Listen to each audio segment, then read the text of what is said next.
Está ahora sí Santiago Kovalov, que bueno, le queremos pedir su opinión.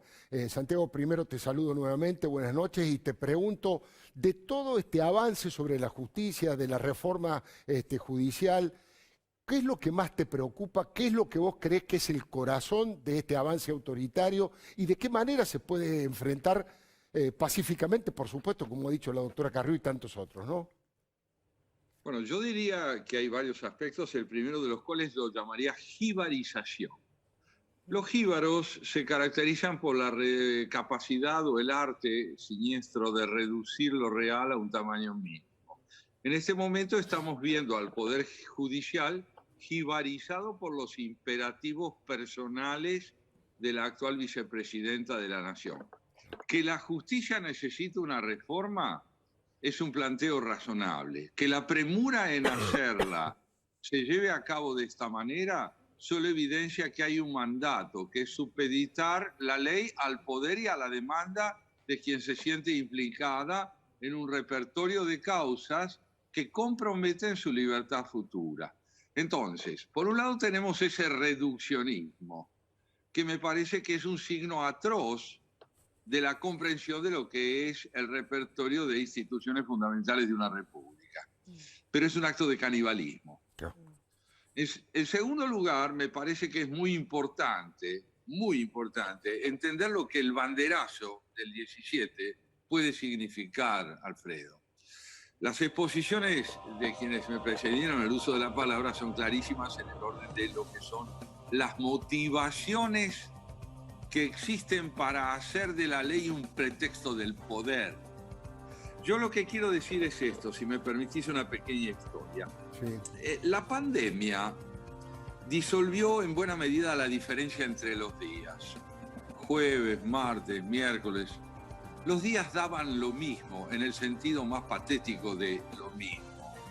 Empezaron a entregar una monotonía atroz donde la significación de cada uno se perdía. Pero la crisis política, generada por la instrumentación perversa de la reclusión, el avance de los conflictos sociales que generó la inmovilidad de una sociedad y la inmovilidad de las instituciones de la República, le fueron devolviendo a los días una significación fundamental. Podían ser la puerta de acceso a la expresión de un civismo nuevo.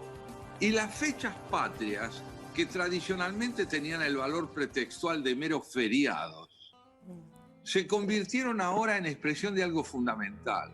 Lo que la gente viene a decirnos en esas fechas patrias, cuando sale a la calle con las banderas argentinas, es que tenemos una deuda con los fundadores de la nación, con aquellos que en el siglo XIX dieron vida a un proyecto que está hipotecado todavía por el incumplimiento de la Constitución. Entonces, ¿qué tenemos? Tenemos un 17 de agosto. ¿De quién habla el 17 de agosto, Alfredo? El 17 de agosto habla de un hombre que no quiso desembarcar en una Argentina dividida llamada Don José de San Martín y prefirió llevar el ideal de la unidad al exilio antes que prostituirlo en la división de un país fragmentado. Pues bien, le vamos a decir el 17 a don José de San Martín que vamos a pelear para que pueda terminar el exilio del proyecto de unidad, devolviéndole a la Constitución, a la ley, al concepto de ciudadanía y al delito los significados que deben tener. Más que su corazón, aquí debe descansar su ideal. Esa es mi convicción profunda. Y la convicción que hacemos para que el día 17 de agosto la gente se haga oír, es para que haga oír la deuda que tenemos con nuestro porvenir y que proviene de un pasado incumplido.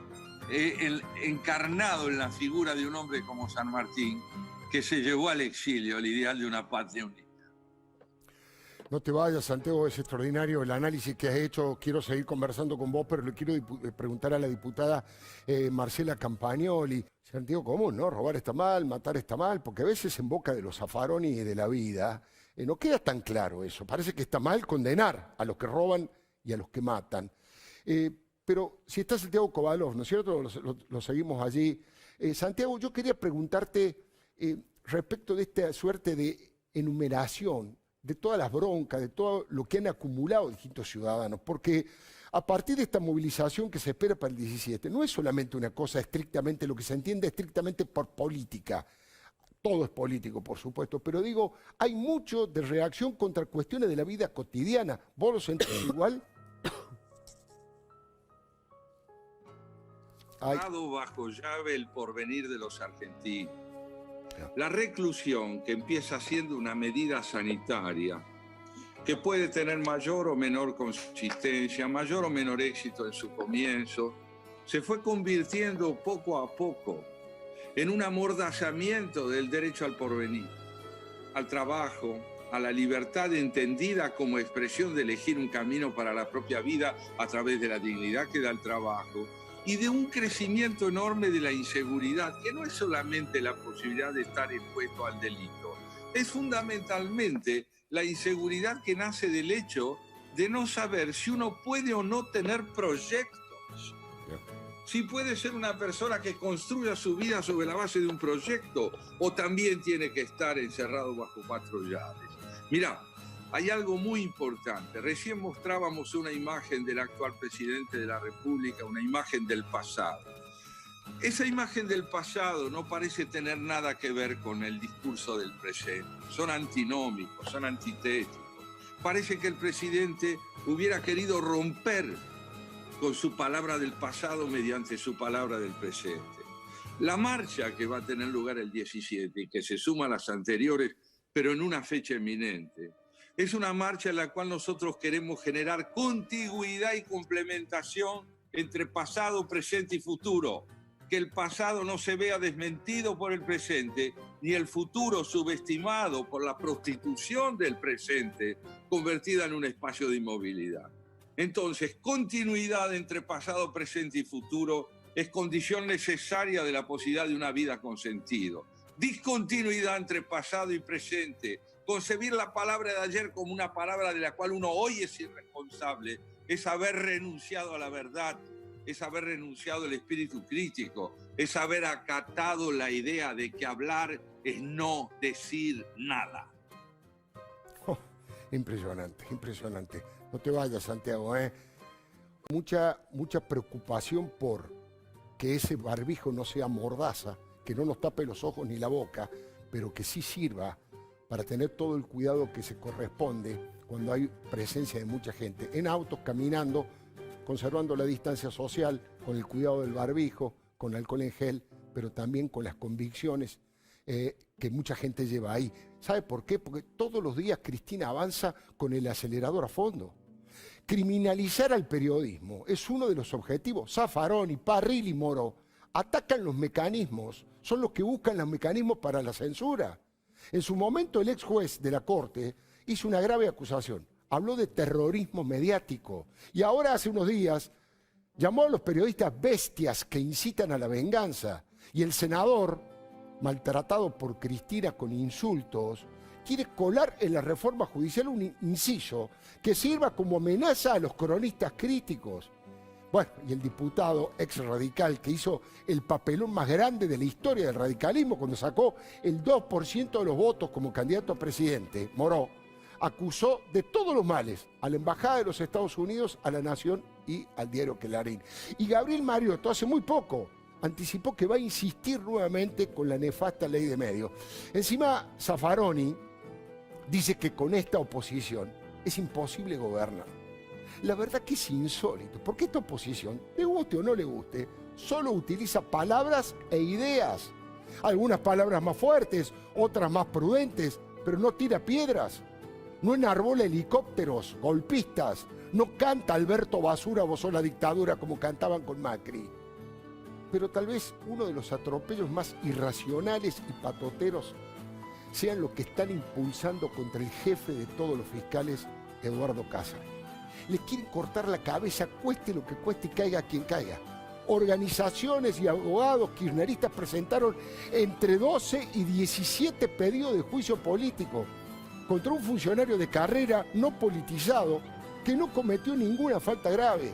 Ahora, la desesperación que tiene Cristina, precisamente por lo que aquí han hablado las diputadas, porque no tiene tiempo, no le dan los tiempos, lo lleva a cometer este tipo de torpezas que son excesivamente evidentes. El diputado Rodolfo Tailade, el ex espía, desencajado y a los gritos, pidió en su canal de televisión Amigo que Casal ya mismo presente su renuncia, porque dijo que era parte de una casta impresentable de jueces que tienen privilegios intolerables y que quieren gobernar el país. Mire, ¿cuál ha sido el resultado hasta ahora de este avance sobre la justicia? Pocas veces hubo en los tribunales un repudio y un rechazo tan grande a un proyecto del Poder Ejecutivo. Los jueces y los tribunales de casi todas las instancias, los fiscales, los abogados y hasta el gremio judicial, liderado por Piumato, peronistas, se oponen. Todos están en guardia, dispuestos a defenderse y a no dejarse llevar por delante. Es cierto que Cristina ganó las elecciones. Es cierto que las urnas la eligieron, pero los votos no borran prontuarios ni producen indultos. La memoria colectiva es muy fuerte. No necesita Google para saber la verdad. Es imposible esconder tanta cleptocracia debajo de la alfombra de la Casa Rosada. Le doy mi palabra y le doy mi palabra a nuestros invitados para que hagan un cierre, un balance final de todo lo que estamos viviendo y de lo que se viene. Diputada Mariana Zubik. Creo que es importante remarcar lo siguiente: con este Ministerio de la Venganza, con este poder de la venganza que quieren transformar el Poder Judicial, apelando a Alfonsín, no se cura, no se come y no se educa. En un país con más de 50% de pobres, con esto que mencioné al inicio, que el INDEC traza un porcentaje que es alarmante y que debería interpelar a toda la Argentina en su conjunto, que más del 63% de los niños y adolescentes van a caer en la pobreza a fin de año. Entonces, esto, que además va a significar cifras onerosas al Estado, porque se hablan de cerca de 4.000 o 5.000 millones para llevar adelante esta reforma, en un país quebrado, sin dinero, y con niños que están pasando hambre, es un crimen. ¿Entiende? Entonces, quienes se van a ir a manifestar este 17 de agosto, no solo es en la lucha contra la corrupción, la impunidad y defendiendo a la República, sino también defendiendo el futuro de la Argentina y los niños y adolescentes que van a caer en la pobreza hasta fin de año. Entonces, es un imperativo moral manifestarse el 17 de agosto. Realmente es un imperativo moral. Y es un límite infranqueable que hay que plantearle a este gobierno, porque no podemos permitir que este blindaje de impunidad se lleve puesto a este país. No contentos con haber saqueado al Estado, utilizan el Estado para tratar de blindarse. Y eso es imposible en la Argentina, porque más del 50% de los argentinos que se levantan temprano, que van a trabajar, que está en riesgo su trabajo, que muchos de ellos no pueden llevar un plato de comida a su casa, en este momento se han dado cuenta que este gobierno que decía representar a los pobres les ha dado la espalda. Los ha usado para llegar al poder y hoy les está dando la espalda. Y esto está pasando en los lugares más vulnerables de la Argentina. Pues nosotros estamos viendo, todos nuestros diputados de la coalición cívica y del resto de Juntos por el Cambio, ayudamos a muchos comedores del interior del país, de la capital federal y de la provincia de Buenos Aires. Y vemos en la cara de muchos de ellos que lo que te plantean es: no quiero perder mi dignidad, necesito que me devuelvan el trabajo. Y eso es un imperativo moral y una obligación de la mafia que gobierna este país. Así que yo abrazo a los argentinos de buena voluntad que van a salir a manifestarse en defensa de los valores y principios que heredamos de nuestros padres y nuestros abuelos. Impresionante. Le digo dos informaciones y ahora quiero también el saldo, el cierre de la diputada Marcela Campagnoli y por supuesto de Santiago Kovadlov. Dos informaciones. La primera, hoy se publicó la primera encuesta desde que Alberto Fernández juró como presidente, que le da mayor imagen negativa que positiva. Mayor imagen negativa que positiva. Había llegado al comienzo, cuando tenía una actitud más dialoguista, más prudente en el comienzo de la cuarentena, había llegado a una imagen positiva realmente muy alta. Hoy ya tiene mayor imagen negativa. Y esto habla del retroceso político que ha generado cometiendo errores y colocándose al servicio de Cristina Fernández de Kirchner, entre otras cosas, diciendo que extraña a Hugo Chávez y poniendo como símbolo de lo mejor del sindicalismo a Hugo Moyano y lo mejor de la política a Gildo Infran, un verdadero señor feudal. Primer dato. Y el segundo dato es la dificultad que va a tener el oficialismo en nombrar a esos jueces si llega a pasar la reforma, como creo que va a pasar, porque para eso sí le dan los números. ¿Cómo hacen para juntar el 2/3 de los votos, la mayoría calificada que necesitan para designar un juez o designar al jefe de todos los fiscales? No le dan los números, ni siquiera los que analizan las encuestas, los que analizan finamente la aritmética de la política, no le dan los números ni siquiera el 2021. Por mejor elección, se supone que a lo mejor el oficialismo es una elección pobre, producto de la crisis económica y de todo lo que ya sabemos, pero aún haciendo una excelente elección, porque se renuevan 8 provincias, se renuevan 24 senadores, es muy difícil, casi imposible, que el oficialismo de los Fernández consiga el 2/3 de los votos para nombrar a los jueces. ¿Qué va a pasar ahí? ¿Cómo van a resolver eso? ¿Tirando por la borda las reglamentaciones, las normas, las leyes, el sistema democrático? ¿Rompiendo esa democracia burguesa, como decía Jorge Fernández Díaz? Lo dejo planteando, pero quiero escuchar en la despedida a la diputada Marcela Campagnoli. Muchísimas gracias, diputada Campagnoli. Bueno, Santiago, te ha quedado a vos la posibilidad del cierre, ¿eh? Un gesto acá de la... La verdad es difícil añadir a lo que dijeron nuestras amigas antes que yo, pero algo tal vez pueda recordar. Quiero decir en primer lugar cuánto le debe el ideal de la República a quienes tuvieron la visión de plantearlo cuando esa palabra aún estaba vacío de significado, del significado social imprescindible y tenía un enorme significado personal, que es Elisa Carrió.